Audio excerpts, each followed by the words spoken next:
Ibunda Imam Syafi'i dulu jadi janda. Pas Imam Syafi'i usia 1 tahun, ayahnya meninggal.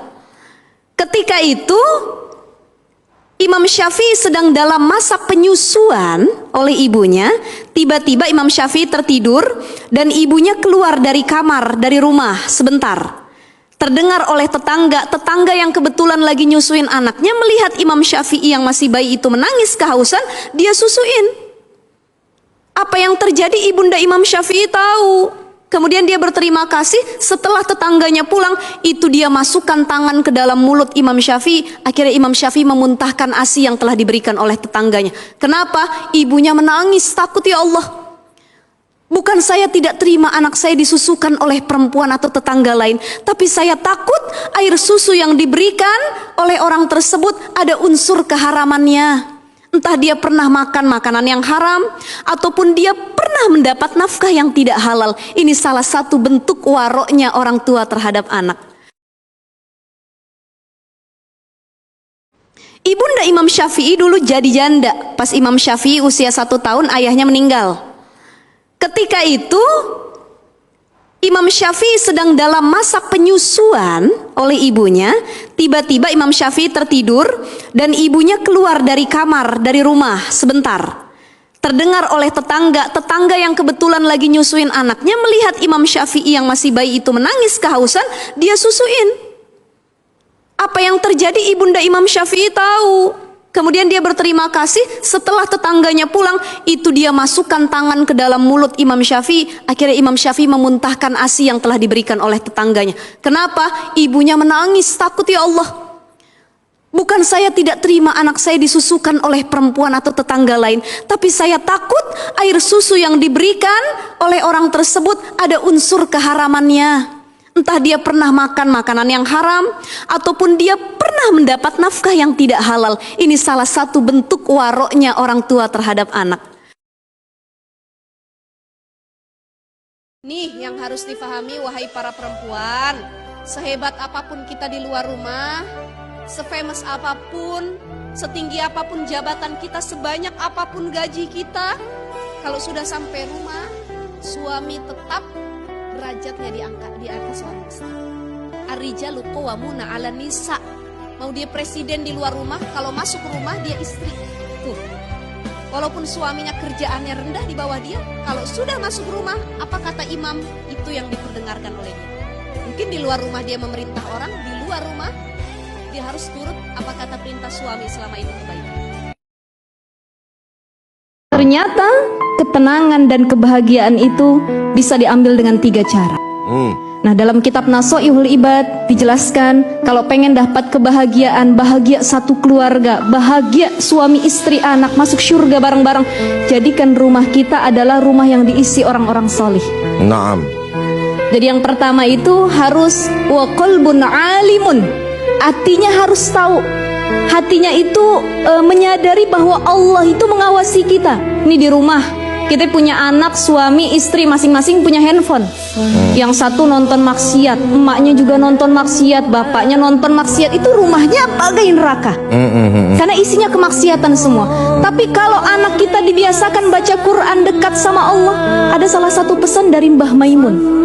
Ini guru kita, Allah yarham, yang sudah wafat, Mbah Maimun Zubair. Kiai Maimun Zubair. Beliau mengatakan gini, kalau kamu ingin anakmu jadi orang yang solih dan solihah, rumahmu terasa nyaman, maka biasakan baca Quran di dalam rumah. Naam. Biasa baca Quran di dalam rumah, itulah yang menjadi keturunanmu juga akan jadi ahli Quran. Amin. Seperti itu. Jadi yang pertama, tanamkan di hati kita bahwa Allah selalu mengawasi kita, sehingga rumah itu tidak dijadikan tempat maksiat. Yang kedua, wa badanun sabirun, badan yang sabar, taat. Orang tua suruh ngaji, sholat, saling sabar, saling menerima kekurangan antar pasangan, biar nggak ada masalah rumah tangga. Dan yang terakhir sudah badanun sobirun, kolbun alimun, wa qana'ah bima fil yad. Istri qana'ah, suami ngasih berapapun. Masya. Suami punya istri ya, walaupun gak cantik-cantik amat ya qana'ah juga. Iya. Istidraj itu adalah hidup yang selalu enak dan menjauhkan dia dari Allah Subhanahu wa Ta'ala. Artinya rahmat Allah cabut dari hidupnya. Berapa banyak orang yang gak pernah sholat, sedekah pelit, tapi kaya aja tuh terus. nggak pernah miskin, betul nggak? Ada nggak di kampung kita yang modelnya begitu? Kok nggak miskin-miskin nih orang, padahal pelit, sholat nggak pernah, zakat nggak pernah, tapi usahanya kok makin besar. Itu istidraj namanya. Kok saya ustazah sholat rajin, tahajud nggak ketinggalan, duha masya Allah, sedekah saya banyak, tapi kok saya miskin aja dari dulu. Itu tandanya rahmat Allah masih ada pada kita. Kemiskinan tersebut berarti ujian. Tanda hamba dicintai oleh Allah, ibtalahu, diuji sama Allah. Kalau manusia udah nggak diuji, tandanya Allah udah nggak cinta sama dia. Perempuan itu makhluk yang paling pengen di ngertiin, cepet baper, bawa perasaan, ya. Terus pengen banget dipekain sama suami. Jadi kalau kata Umar bin Khattab bilang perempuan itu ibarat buku, nggak bisa kita bacanya cuman 1 halaman, 2 halaman, di awal halaman, di tengah halaman. Seluruh bukunya harus kita baca. Karena banyak rahasia-rahasia yang terdapat pada perempuan. Ditanya, "Ma mau makan apa?" Terserah. Terserah, begitu dibeliin warteg dia marah. "Aku nggak mau warteg loh, tadi kau bilang terserah." Ketika kita hidup di dunia ini, fahamilah bahwa yang kita genggam cuma titipan. Maka dunia cukup letakkan di tangan, jangan di hati. Kalau dunia diletakinnya di hati, dicabut sama Allah, diambil dunia tersebut, gak terima kita. Menyalahi Allah, mendikte Allah, gara-gara apa? Dunianya diambil sama Allah. Tapi kalau dunia cuman kita genggam di tangan, punya suami baik, punya anak lucu, punya harta banyak, suaminya wafat, anaknya wafat, hartanya diambil sama Allah, nangis boleh, tapi menyalahi Allah tidak boleh. Kenapa? Karena dia cuman genggam dunia di tangannya. Anak, suami, harta, titipan yang kapan saja Allah ambil, maka penting untuk tidak sombong dengan yang kita miliki. Ya Bu ya, ini luar biasa. Jadi tidak ada semua yang kekal yang kita miliki, tidak ada. Tidak ada, nanti bakal diambil sama Allah kapanpun itu. Jangan pernah mencintai seseorang yang tidak cinta sama kita, sakit. Benar. Mencintai orang yang gak cinta sama kita sakit. Menikahi orang yang kita bucin sama dia tapi dia gak bucin sama kita, sakit juga. Atau punya cinta tapi bertepuk sebelah tangan, oh sakitnya luar biasa ini. Jadi insya Allah orang-orang yang bangun subuh rizkinya dimudahkan oleh Allah Subhanahu. Makanya yang pengen ngelamar kerja, yang pengen ngelamar perempuan, yang pengen punya hajat, yang pengen punya kebutuhan, jangan lupa sholat subuh. Percuma dia cerdas, percuma dia pintar, percuma dia banyak harta, tapi kalau sholat subuhnya ditinggalkan, tidak ada keberkahan sedikit pun yang akan dia dapatkan. Na'udzubillah min. Itu jaminan rizki yang pertama. Yang kedua apa? Jaminan keselamatan. Orang-orang yang sholat subuh dijamin kehidupannya oleh Allah, kualitas hidupnya. Nggak jadi orang susah lagi, nggak jadi orang sengsara lagi, tidak lagi dalam hutang yang banyak, dan tidak lagi dalam kekhawatiran. Kenapa? Karena semuanya sudah Allah atur sedemikian rupa. Ada ujian dalam bentuk kebaikan. Ternyata harta, pasangan yang cantik, tampan, anak-anak yang lucu, ya, popularitas dan semua hal yang menurut kita enak dirasakan, menurut kita adalah kebahagiaan, itu juga ujian dari Allah Subhanahu wa taala. Dalam hadis dari Abu Sa'id Al-Khudri, Rasulullah sallallahu alaihi wasallam bersabda, "Inna min asyarrin nas indallahi manzilatan yaumal qiyamah. Ar-rajul yufdi ila imra'atihi wa tufdi ilaihi thumma yanshuru sirraha." Berapa banyak orang atau laki-laki yang di malam hari dia merayu istrinya, dia bersenang-senang dengan istrinya, tapi dia siang hari membuka aib istrinya. Atau kebalikannya, di malam hari istri bercampur dengan suaminya, tapi di siang hari dia buka kekurangan suaminya di depan teman-temannya. Ini kata Rasulullah, inna min asyarin nas, manusia yang paling buruk, manusia yang paling jelek di sisi Allah kedudukannya adalah orang yang membuka aib pasangannya sendiri. Na'udzubillahi min zalik. Nah, kemarin versi laki-lakinya. Nah, sekarang yang kedua adalah versi perempuannya, kebalikannya nih. Kira-kira yang bisa dijadikan istri itu perempuan baik yang seperti apa ya? Tapi ini bukan versi saya, melainkan ini adalah pandangan dari para ulama. Kiai Hasyim Asy'ari dalam kitabnya Dhau'ul Misbah fi Bayani Ahkami Nikah menjelaskan ada 6 ciri perempuan yang tidak dilayak dijadikan istri atau dinikahi. Pertama adalah annanah, perempuan yang banyak mengeluh, berkeluh kesah, tidak pernah bersyukur dan selalu tidak pernah cukup dengan apa yang dia miliki. Yang kedua itu adalah mannanah, perempuan yang seringkali mengungkit kesalahan suami, mengungkit hal-hal yang tidak dia rasa itu menyenangkan dirinya. Jadi seringkali mengungkit. Dan yang ketiga adalah hannanah, perempuan yang sering membayangkan pasangan orang lain atau tidak setia lah secara hati, pandangan, itu seringkali membandingkan suaminya dengan laki-laki lain. Yang keempat adalah cirinya perempuan itu disebut dengan haddaqah. Haddaqah ini adalah perempuan yang seringkali menuntut berlebihan kepada suaminya karena dia tidak pernah bersyukur dan selalu ingin hal-hal baru yang menurut dia itu harus dicapai, sehingga walaupun dia tahu suaminya itu tidak mampu untuk membelikannya atau memenuhinya, tapi selalu menuntut dengan tuntutan yang memberatkan pasangannya. Kemudian yang kelima adalah barokah. Barokah ini adalah perempuan yang sering bersolek, bertabaruj, mencari perhatian orang lain apalagi di luar rumah selain suaminya.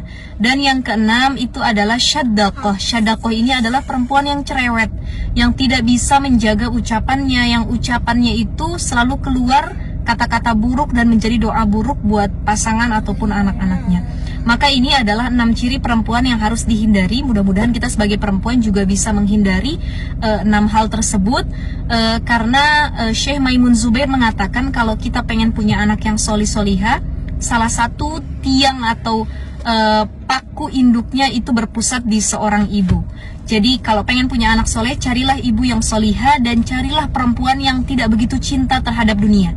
Karena kalau kita menikah dengan perempuan yang sangat cinta terhadap dunia, maka anak-anak kita juga akan cinta kepada dunia dan lupa kepada akhirat. Nah, sebenarnya dalam Al-Quran itu dibahas fa'idha farokta fansob. Kalau kamu sudah kelar dengan satu perkara, maka boleh lanjut ke perkara yang lainnya. Artinya ini juga berkaitan dengan proses ta'aruf ataupun menjalin hubungan untuk ke jenjang pernikahan. Kalau kita sudah selesai dengan ta'aruf satu orang dan ternyata tidak cocok, maka boleh kita kelarin, kita keep ta'aruf tersebut dan kita lanjut untuk mencari pasangan ta'aruf yang lainnya. Itu lebih maslahat dan tidak menyakiti pihak manapun. Jadi bagaimana kita bisa menumbuhkan rasa percaya diri, terutama di zaman milenial seperti sekarang ini, circle pertemanan itu mempengaruhi. Yang kedua, media sosial itu juga sangat mempengaruhi.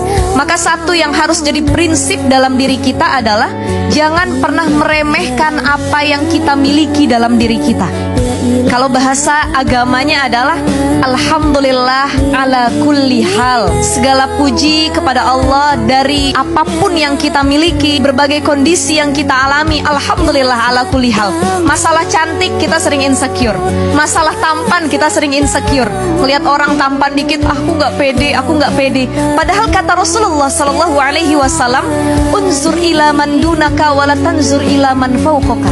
Lihatlah kepada orang yang lebih di bawah kamu, jangan kamu lihat kepada orang yang lebih di atas kamu, terutama dalam hal duniawi. Yang lebih kaya jangan ditengok, yang lebih ganteng jangan ditengok, yang lebih cantik jangan ditengok. Melengos saja kita lihat ada yang lebih ganteng dari kita.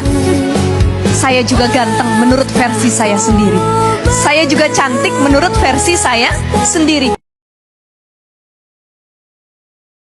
Kalau belum akad nikah yang paling inti, belum boleh ngapa-ngapain. Ah, dia calon saya ini, nggak apa-apa saya jalan, nggak apa-apa pegang dikit aja, penasaran, nggak boleh. Jadi harus melewati akdun nikah.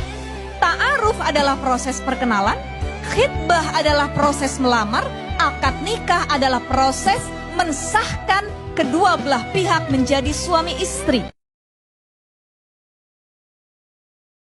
Kalau seseorang jatuh cinta kepada orang lain niatnya lillahi ta'ala karena Allah, otomatis dia tidak akan mau membangun hubungan yang tidak halal di mata Allah. Pasti langsung pengen ngehalalin aja.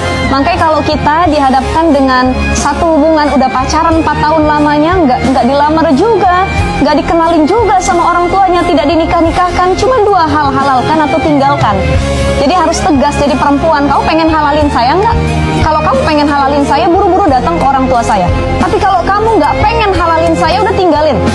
Saya nggak butuh laki-laki yang tidak bertanggung jawab seperti kamu. Orang kalau cinta hanya niatnya mendapat pujian, hanya niatnya mendapat kesenangan dunia. Ini cintanya yang kemarin saya bilang, kalau cinta sudah terlanjur air comberan rasanya bajigur. Kalau cinta sudah melekat kotoran kucing rasanya coklat. Kalau cinta dilarang-larang nanti cinta akan menentang. Kalau cinta ditentang-tentang nanti cinta main belakang. Masya Allah. Jadi itu cinta karena manusia. Kalau cinta karena Allah adalah selalu mengingatkan wa tawassau bil haqqi wa tawassau bis sabr. Makanya buat para perempuan, ketika ada yang datang melamar, ingin berta'aruf, ingin membangun satu hubungan, perkenalan yang lebih dalam lagi, komitmen yang lebih serius lagi untuk membangun rumah tangga, kata Rasul apa pesannya? Idza ja'akum man tardawna dinahu wa khuluquhu fazawwijuh. Kalau ada laki-laki yang datang, agamanya bagus, akhlaknya bagus, bertanggung jawab, insya Allah ini dua-duanya kalau nyatu nih, akhlaknya bagus, ya, agamanya bagus. Amin, ini jadi doa ya. Amin. Jadi kalau melihat seorang, pertimbangannya ketika ta'aruf itu jangan lagi tampang, jangan lagi harta, jangan lagi nasab. Walaupun Rasul pernah mengatakan tungkahul mar'ah li arba'in, ya. Nikahi perempuan, begitu juga perempuan ketika menikahi laki-laki, lihat karena 4 perkara. Hartanya, tampannya, cantiknya, nasabnya, tapi yang paling penting fazfar bizatid taribat siat. Pilih yang paling baik agama. Alhamdulillah hamdan katsiran thayyiban mubarakan fi. Asyhadu an la ilaha illallah wahdahu la syarikalah. Wa asyhadu anna Muhammadan sayyidana abduhu wa rasuluh. Allahumma salli ala sayyidina Muhammad wa ala alihi sayyidina Muhammad. Rabbi israhli sadri. Amin. Wahlul uqdatam. Amma ba'd. Yang terhormat dan saya cintai, bapak-bapak, ibu-ibu, kabarnya sehat? Sehat, Pak? Lagi akur sama suami? Mudah-mudahan semua yang hadir menjadi penduduk surganya Allah Subhanahu wa ta'ala. Berbicara tentang surga, surga ini salah satu tempat yang tidak pernah kita lihat. Kata para ulama dikatakan mala ainun ra'at wala udhunun sami'at wala khatrun fi qalbin bashar. Mata enggak pernah ngelihat indahnya surga. Telinga tidak pernah mendengar bagaimana luasnya, cakepnya surga tersebut, dan hati pun tidak pernah terbetik keindahan yang ada di dalam surga. Jadi kalau selama ini cuman kita lihat, Bu, Pak, mewahnya mobil orang lain, besarnya, indahnya istana orang lain, itu tidak seindah istana dan kehidupan yang ada di dalam surga. Janganlah pernah berhenti di dalam badai kehidupan yang kita lalui. Life must go on. Hidup itu terus berjalan. Ketika kita mendapatkan masalah, ketika kita melihat ada suatu keburukan yang menghampiri kita, jangan berhenti, jangan berputus asa, jangan merasa hanya kita yang diuji oleh Allah Subhanahu wa taala. Terus lanjutkan. Yakinlah suatu saat ada jalan keluarnya dan ini semua pasti akan berakhir. Tidak ada suatu ujian, cobaan ataupun masalah yang menimpa kita kecuali ada jalan keluarnya. Niat menikah bukan karena sudah punya uang tapi banyak. Ada 4 niat ketika mau menikah. Apa saja? Yang pertama, nawaitu bihadat tazwij mahabbatallahi azza wa jalla. Ya Allah, saya niat menikah untuk mencari ridho Allah Subhanahu wa taala. Itu yang pertama. Yang kedua, apa niat menikah? Nawaitu bihadat tazwij mahabbata Rasulillah sallallahu alaihi wasallam. Saya niat menikah karena mengikuti sunnah Rasulullah sallallahu alaihi wasallam. Yang ketiga, niat menikah adalah nawaitu bihadat tazwij tabarruk mencari keberkahan li du'ail waladis solih, untuk mendapatkan doa dari keturunan-keturunan yang solih. Dan yang keempat, niat menikah adalah nawaitu bihadat tazwij at-tahassun, menjaga diri minasyaiton, dari godaan setan. Karena takut kalau kita mentar-entarkan untuk menikah, banyak godaan setan yang datang, udah maksiat aja. Di Al-Quran ini paling tidak memakai kata perempuan atau menyebut kata wanita itu dalam 3 sebutan. Yang pertama mar'ah,